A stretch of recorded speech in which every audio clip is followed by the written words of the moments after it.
देखिए, आज हमारे धरने का ये 29वां दिन है और आप सवर्ण समाज के हम लोग बार बार अपील कर रहे हैं। सहयोग आप लोगों का मिल रहा है लेकिन अपेक्षित नहीं मिल रहा है। जो सहयोग होना चाहिए उस तरह से सहयोग आप लोग कर नहीं रहे। तमाम लोग हमारे अपील पे आ भी रहे हैं, बैठते भी हैं साथ में और अपनी नई नई बातें बताते हैं, लेकिन जैसा कुछ होना चाहिए उस तरह आप लोग कर नहीं रहे। सहयोग के कई तरीके होते हैं। आप समय दान कीजिए, श्रम दान कीजिए, धन दान कीजिए, तमाम तरीके हैं सहयोग के। अरे भाई, आप समय ना दे सकते हो तो हमको कुछ सहयोग कर दे धनराशि की। आपके लिए तो लड़ाई लड़ रहे हैं, आपके बच्चों के लिए लड़ाई लड़ रहे हैं। अभी एक छोटी सी घटना आपको बताएं। कल एक बच्चा हमको मिला था, सवर्ण समाज का बच्चा था और बहुत ही उदास था। ऐसे जी में आया, पूछ लिया हमने क्या है बेटा। उसने कहा कि अपनी कथा बताया उसने कि निरंतर 2 वर्षों से मैं तैयारी कर रहा हूँ, इंटर करके निकला हूँ, बीटेक करना चाहता हूँ, चाह रहा हूँ किसी अच्छे कॉलेज में हमारा एडमिशन हो जाए।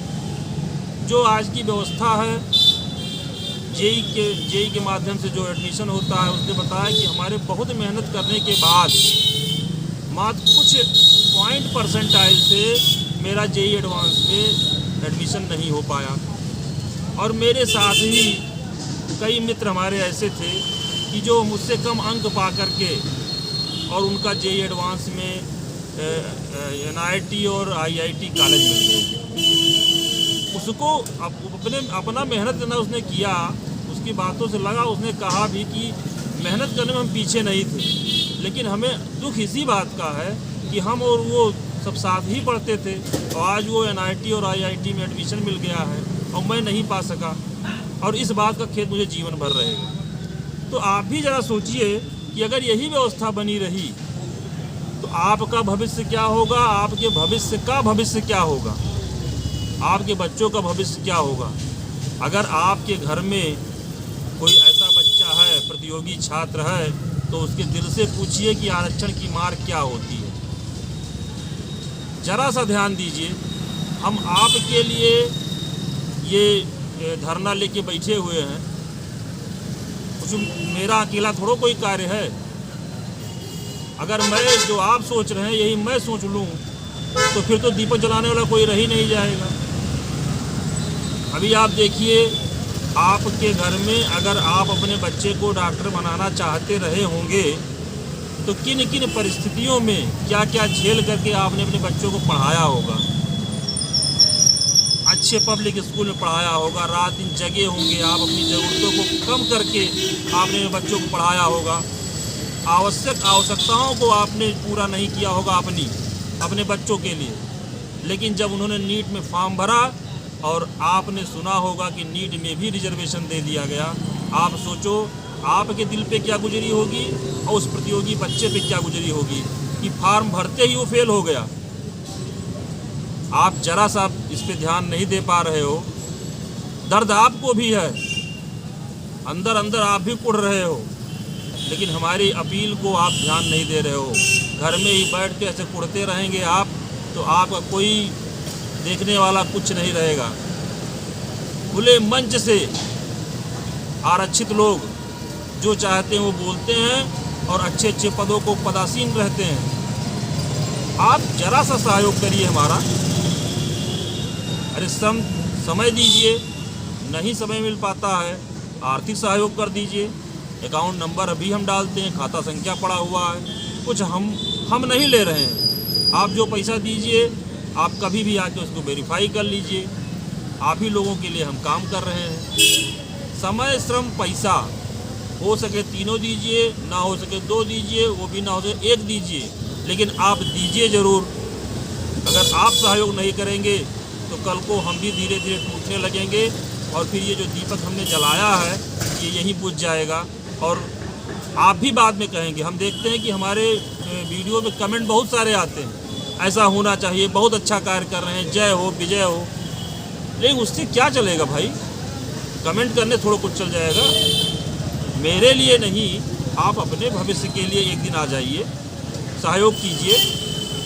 मैं देखता हूँ छोटी सी घटना कोई हो जाती है, अन्य वर्ग के लोग सड़क जाम कर देते हैं, इतनी संख्या आ जाती है। और आप सवर्ण समाज, इस समाज का सबसे प्रबुद्ध समाज, उसमें ऐसी बात आ गई, ऐसी सोच आ गई कि हमको किसी से क्या लेना देना, हमारी दुनिया तो अपने घर तक सीमित है। अगर यही चीज़ पहले के लोग सोचे होते तो हमें लगता है ना आप इस दुनिया में होते, ना हम इस दुनिया में होते, ना सवर्ण समाज होता। इतिहास आप उठा के देख लीजिए, तमाम ऐसे राजा हुए हैं जिन्होंने अपने बच्चों को, अपने आप को त्याग दिया है। कहते हैं राणा प्रताप ने घास की रोटी खाई थी, अपने लिए कुछ बचा है उनका? अरे आप ही के लिए तो किया था, देश के लिए किया था, अच्छे लोगों के लिए किया था। तमाम ऐसे राजा हुए हैं जिनके बच्चों को ऐसे दीवारों में चुनवा दिया गया है, लेकिन आँख से आंसू नहीं निकले हैं। वो भी लोग थे, उनसे प्रेरणा लीजिए। ढाई माँ पन्ना पागल थी क्या? एक राज्य बचाने के लिए उसने अपने बच्चे की हत्या करवा दी और दूसरे के बच्चे को उठा करके रातों रात कहाँ भाग के चली गई। उनसे प्रेरणा लीजिए। अरे कब आप लोग सुधरेंगे, कब जगेंगे? आखिर क्या ऐसी बात है, क्यों इतना डरते हैं आप? अपनी बात नहीं कह सकते हैं, और जो व्यक्ति अपनी बात नहीं कह सकता है वो जिंदा जी मरा हुआ व्यक्ति होगा। एक जीती लाश समझता हूँ मैं उसको। अपने हक की लड़ाई करिए, लोकतंत्र है, आप अपनी बात उठाएंगे तभी तो कोई सुनेगा।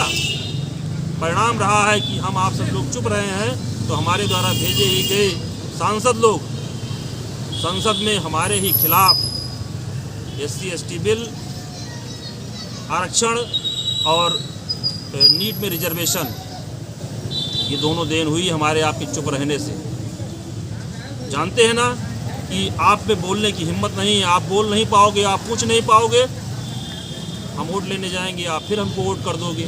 उन्हें पूरा विश्वास है आप पर कि आप बिल्कुल विरोध के सुर आप में है ही नहीं है, आप जायज़ मांग नहीं मांग सकते हो। उन्हें पूरा भरोसा है।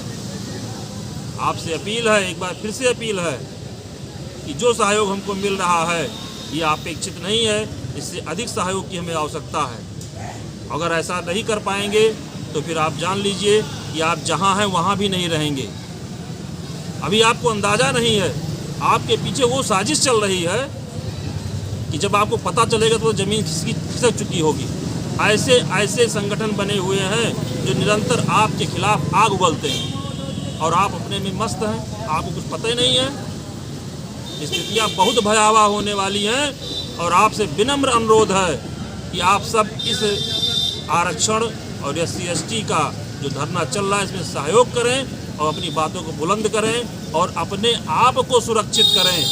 जय हिंद, जय भारत, जय राष्ट्रवाद।